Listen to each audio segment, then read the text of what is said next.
பொறுத்த வரைக்கும் பெரும்பாலான இடங்கள் இன்றைக்கி செத்தா நாளைக்கு பால் அப்படின்ற மாதிரி தான் இருக்குது.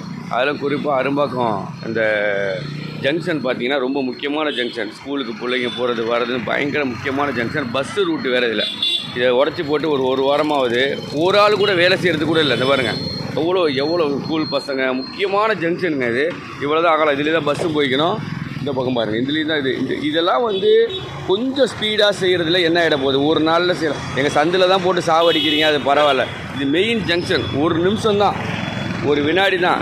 நொடி என்ன சொல்கிறது, இன்றைக்கி செத்தா நாளைக்கு பால் திருப்பி சொல்கிற மாதிரி தான் இருக்குது. சென்னை மாநகராட்சி இதெல்லாம் மெத்தனை போக்கை ரொம்ப வன்மையாக கண்டிக்கிறோம்.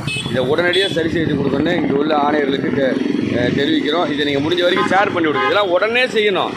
இது எவ்வளோ நாள் ஆகிட போகுது சொல்லுங்கள். ஒரு 50 ஆள் வந்தால் ஒரு நாள் நைட்டு செஞ்சுருவாங்க இந்த வேலையை. பாருங்கள், உடச்சி போட்டு யாருமே இல்லை பாருங்கள். அதான் பெரிய குடும்பம். அங்கே ஒரு ஜேசிபி கடமைக்கு நிற்கிது. இதெல்லாம் ரொம்ப தப்புங்க. சென்னை மாநகராட்சி வன்மையாக கண்டிக்கிறோம்.